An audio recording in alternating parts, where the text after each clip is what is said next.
ku diabète ci ku diabète ak ñi nga xam ne tamit bëgguñu am diabète xam nga ñun fii dañoo xër balaa suñu xol sedd damay joxe exemple genre korité wala tabaski lekk si yàpp bi ba mu baax léegi nag haricot vert maanaam boo waroon lekk yàpp 10 yow nga lekk yàpp 20 10 double boobu noonu 10e boobu lépp haricot vert bi da koy jël ok day tax nga digérer normalement mooy li mu wax sànq ni day tax ngay dem ni nga waxee dem toilette day tax ngay dem toilette normalement ku bëgg a éviter ku bëgg a bañ a am diabète constipation asthme ak rhumatisme del lekk haricot vert tamit baax na tamit ci femme enceinte yi nga xam ne dañuy amee migraine le plus souvent baax na ñuy lekk haricot vert teg ci tamit li may wax rek bu ñu li ñu naan li duuf si ni ñu koy waxee. ci nag bi xajul ci cin bi su ma naree wax ci haricot vert fii la ñu nar a yendu waaye damay tëjee. ci ñi nga xam ne dañoo bëgg a am doom. te lu ñuy amuñu doom. nutritionniste bi nee na nañuy lekk haricot vert. baax na ci loolu. kon boog tey jii on en apprend des choses loolu la petit plat di jëriñ te Marie-Christine ñu ngi lay remercier parce que tamit am na njëriñ li nga xam ne indi nga ko fi. ni nga koy defee chaque fois rek nga indi ñu ay plat yoo xam ne c'est vite fait moo waral li nga xam ne mooy petit plat. et on se dit à quand.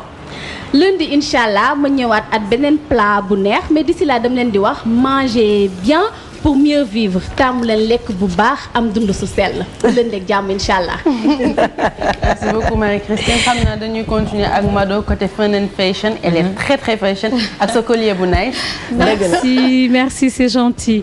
au fait dëgg la vas-y Mado. déedéet bàyyi ma jox la raay bi au fait li ma bëggoon wax sax balaa may dugg man ci sama élément bi. c'est que Kebs tey dama gis ni nga maquillage dafa baax. waaw dafa mel ni nga doon utiliser du benn.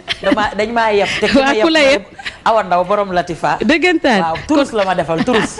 nee ko da nga war a am benn trousse de à côté boo xamante ne sa maquilleuse a koy yor. déedéet. gis nga. fekkee ma ci boole. fekkee la ci boole. d'accord donc nag léegi du ñu def lu dul daal di seetaan benn page pub wala ñu dellu si waat. fi ñu toll nii nag dafa am leneen loo xamante ne dañ ciy jàll. dama lay bàyyi rek nga annoncé ko Bijou. donc xam nga pêche bi moo bari. fi ñu toll nii may leen en fait Marie-Christine on va juste te remercier parce qu'il y a Fatim O de Fun and Fashion qui va nous rejoindre Fun and Fashion Peopling pour parler des people et puis Mado qui va faire Fun and Fashion en attendant le changement. pêche baa ngi noonu di.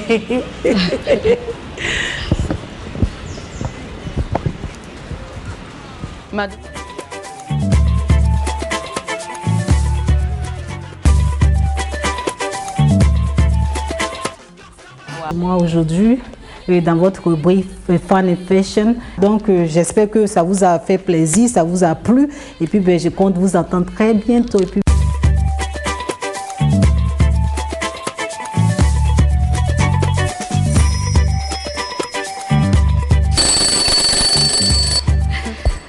Voilà, donc gis ngeen li ma leen indil nii c'est les accessoires. En fait, on dit qu'en mode, les vêtements c'est quelque chose.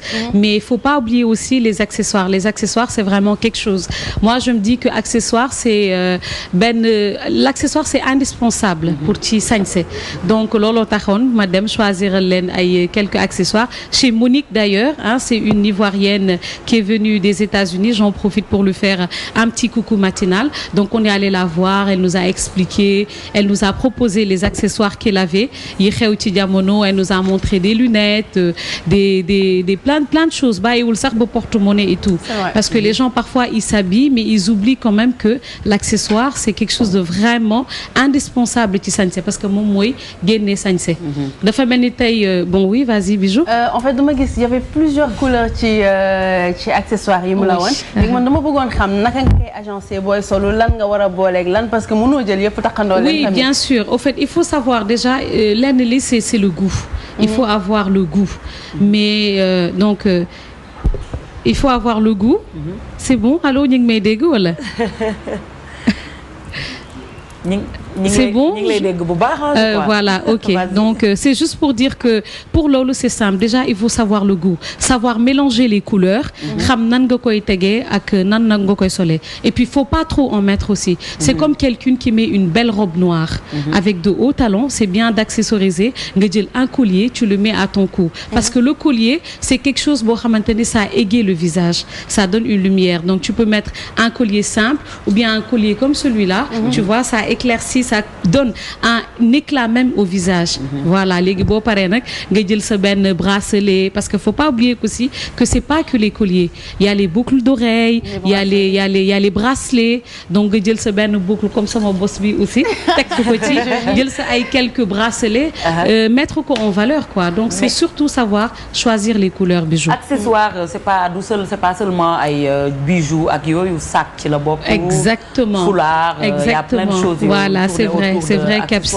Ouais, tu as raison parce que d'habitude gars yi pour ñoom lan moo yaañ rek c'est mettre juste sa yére boo solee dàll bu la neex ça va, ça passe, tu es bien habillé. Mais accessoire yemul rek ci collier. Accessoire yemul rek ci jaaro parce que léeg-léeg di nga gis sax même ongle sax dañ koy accessoriser. yow yaa ngi nii gis nga sa wey da nga jël sa ay petite étoile ay affaires yuy tax def ko ci. Donc tu vois c'est important. Sac aussi accessoire la, y a même les porte-monnaies. Parce que léeg-léeg nga def sa petit sañse, tu peux pas te promener tout le temps avec ton sac à main. Tu as ta petite pochette mais bien fun, bien glamour, hein, tu la jàpp ko doxantu ñu xam ne que kii yor na lu nice quoi. Mado fun and glamour, c'est pas encore terminé, dinañ ci ñëwaat, mais on a sur le plateau une autre dame lay wax tout aussi rayonnante. Bonjour Fatim, les people sont à l'honneur ce matin. Bonjour Kebs, bonjour Khady, bonjour Mado, c'est un plaisir d'être avec vous. Je rappelle que je serai là tous les mercredis matins en votre compagnie en parlant 100% people. Je suis connue sur le plan people, vous êtes connue aussi sur le plan people, ben, forcément on m'appelle Miss People. Et sans plus tarder, on va commencer par Laïla Lopez, qui est Miss Univers 2012. Elle n'a que 26 ans. Alors elle est venue à Dakar, Laïla, et donc pour sa tournée africaine, elle a eu pour but, est-ce qu'on a un petit peu l'image de Laïla pour voir, magnifique jeune femme de 26 ans, la régie, voilà Laïla Lopez. 26 ans, elle est venue à Dakar récemment, elle fait une tournée africaine et Laïla actuellement parle aux jeunes Africains.